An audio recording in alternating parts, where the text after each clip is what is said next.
students, the next video is on types of social responsibility, and when we talk about the various types, there are 4 in number as per your book. The first one being E for economic responsibility and LED. L is legal, another E represents ethical, and D represents discretionary responsibility. So ELED, E electronic, these days it's very common, any word prefixed with E, e-commerce, e-business, E electronic, and then LED, light emitting diode, the LED bulbs, LED lights. So you can easily remember the points as ELED, the 4 types of social responsibility. Now as per the NCERT, let us see in great detail that what have they said regarding these 4 types of social responsibilities, and we can here see clearly that the first one is economic responsibility, and definitely it's always expected from the business to behave in an economic manner because it is an economic unit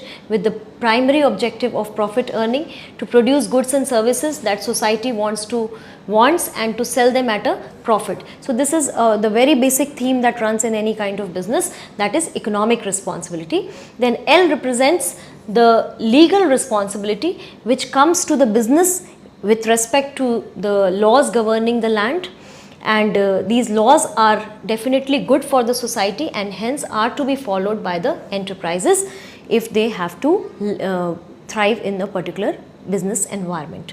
Then E represents ethical responsibility, students. The principle of ethics, it clearly denotes the morals and values in which the business is run. So it is something expected by the society, but it's not codified in the law, means we can say that it is broader than the legal responsibility. The law has not defined such a responsibility for the business, but it is generally accepted by the members of the society, like not disrespecting the religious sentiments and dignity of the people while giving advertisements. So this is a basic element that is also an element involving some voluntary or discretionary action on the part of the business.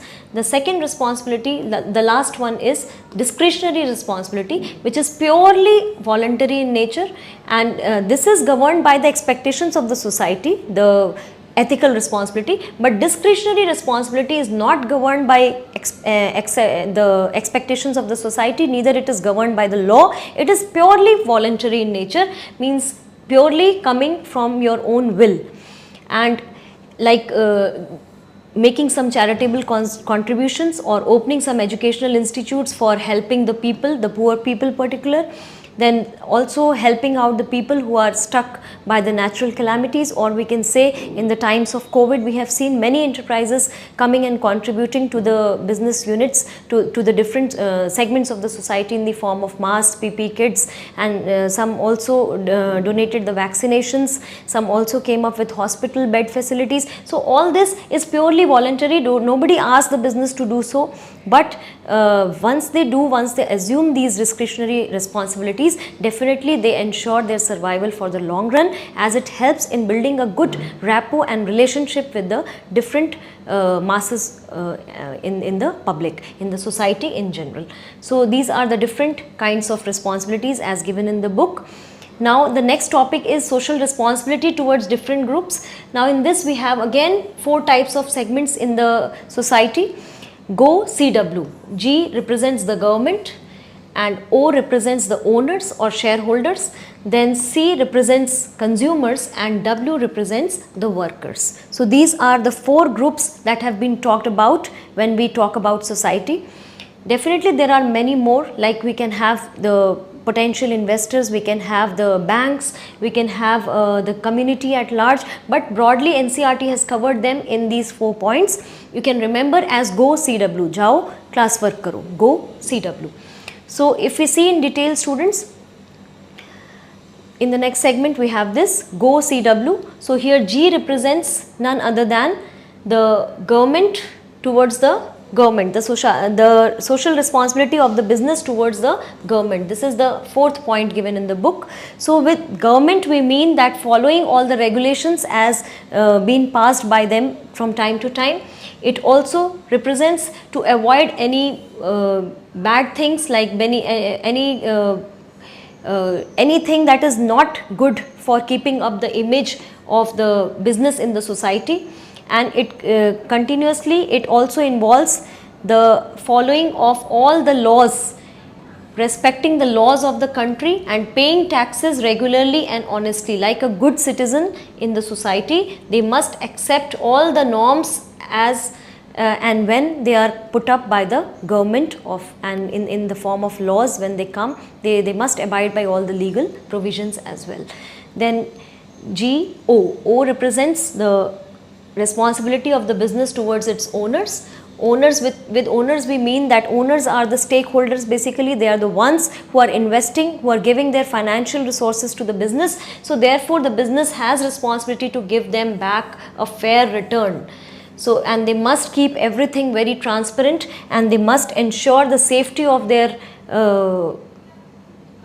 funds, because the safety of such investments have to be ensured by the business itself, and the persons who are running the business, the board of directors and the management team, they must provide shareholders with regular and accurate information from time to time, and also acquaint them well with the growth position of the company. So this is regarding the responsibility towards the owners. So G and O we have covered. Now C and W. C represents consumers, students. Towards the consumers, the business definitely have a big responsibility of giving the goods and services at reasonable price, first of all, and secondly that the quality should not be compromised. There should not be any kind of adulteration. There should not be poor quality of goods and services. The courtesy to the customers must also be kept well. Misleading and dishonest advertising should be avoided. So all these are basic responsibilities towards the consumers of as a segment of the society by the business. And the last one being workers, or we can call the employees.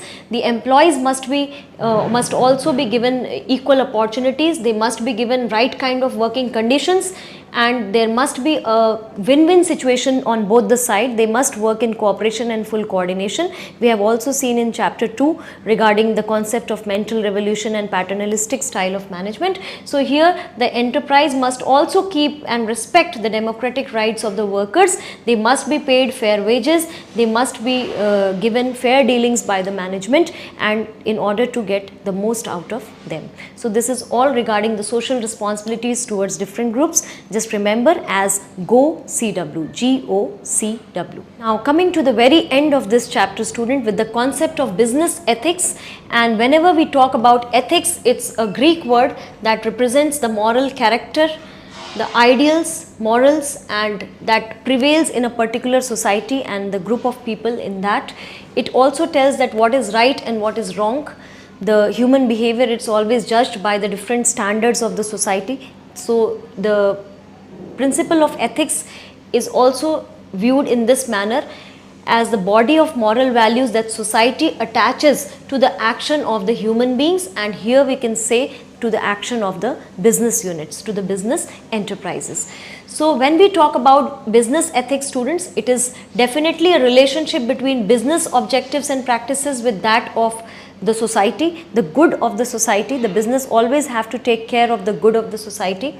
It is moral principles should govern the business activities, like they should be charging fairly from the customers. They should show appropriate weights and measures of the different goods that are provided, commodities that are provided by them. They should treat their workers fairly. They should earn reasonable profit, not exorbitant profit by overcharging the customers. They should behave ethically. The actions must be in the interest of the society. So all these things are taken as a good virtue, and by which the business enhances its image in the eyes of the society and its different groups, and for the long run it is definitely helpful for the business to attain great success if they are morally and ethically good.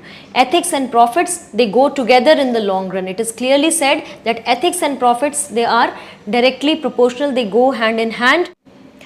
When the business is ethically run, then it is always taking care of the people and its different parts of the society with high degree of integrity. It takes care while dealing with others, and indeed it is considered as a valuable unit in the eyes of law as well as in the eyes of people around. So this is the basic concept of business ethics on which the principles run. And now we have the very last topic from the book, that is elements of business ethics. This is a very important topic, students, where you need to remember a procedure to implement business ethics in an organization. It comes often in the examination. So you can remember there are 5 points in this book where you have to remember in the same order as T, P, C, E, R.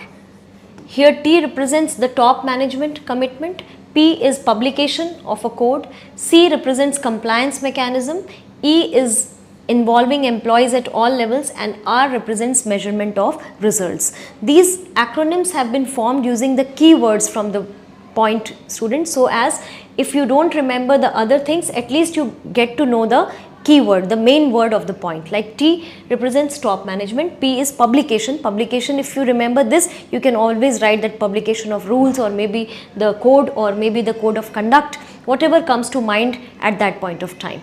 Then C is compliance mechanism, E is involving employees at all the levels, and ultimately measuring the results of the entire process. So this is a process which cannot be shuffled, and hence this acronym goes like TPCER, which can be easily remembered as TP, time pass, C, cancel, time pass, cancel, Q, cancel, to avoid ER. ER क्या है? Essential repeat. तो essential repeat की condition ना लाने के लिए time pass को cancel करते हैं, TPCER. So this way you can remember the procedure. It's a very important topic, student. From this chapter it has come often. So you must go through each line of the NCERT very carefully. So now let us see the elements of business ethics as given in the NCERT. And here when we see, the very first point is top management's commitment. Definitely the top management, in which the CEO comes, chief executive officer or the director or the company's president or vice president, they are the top managers. They are the ones who are responsible for framing the policies of the organization. They are also one who looks after the welfare and survival of the entire unit. So they must be ethically upright behavior. They must show an ethically upright behavior, and they must be totally and fully committed to upholding this ethical commitment to in their leadership, in the entire environment, because top management is the one that creates an environment for the entire unit. So they must be developing and upholding the values of the organization, and then only it can be taken down by the lower levels of the managers. So next in line is TP. P is publication of the code. Once they are committed, they will come up with a code of conduct, or we can say it's a formal written document where every rule and values of the organization will be well written, and it will be well conveyed to all involved in the organization. It must contain fundamental honesty and adherence to the laws, and safety and quality and health and safety at the workplace, conflicts of interest, avoiding the conflicts of interest, employment practices, fairness in dealings, financial reporting. So all these can be in the form of code of conduct, the basic rules for the organization. It must be in a written format so that everybody can have a look and they can see and they can clearly read the message that this is what the organization is up to. So after that we have the compliance mechanism. Once we come up with a written code, there has to be some compliance of that particular code. The business from time to time must check, paying attention to values and ethics in recruitment also, in hiring also, in corporate ethics in training as well, in auditing also. Then in compliance with every procedure, they must see that everywhere the employees are adhering to these norms and the ethical code of conduct. So there has to be some compliance mechanism in place, and once it is there, we must ensure that everybody is involved with that. At all levels, employees at all levels are involved, because commitment is required by the top management, but it is not just absolute burden on top management to ensure. It is unless and until at each level the employees get involved with the procedure, they will the results will not come out. So therefore we must check that employees at different levels must be ethically in line with the business policies, and involvement in ethical programs is a must for everybody. That must be ensured by proper policies and reviewing those policies from time to time. Ultimately, we need to see the results, that what all results are coming, and results of our ethical programs. The audits can be conducted in order to check that whether we are complying with our ethical standards or not. The top management and its team should then discuss and of course also think about the future course of action if any corrections are required at any point of time. So this is all regarding the implementation of business ethics in an organization. How it runs, you can remember as TPCER. Top management's commitment, publication of a code, then C representing the compliance mechanism in place, and ER involvement of employees at all levels with measurement of results as the ultimate step. So that's all from this chapter. Hope you have got the things clear. Thank you.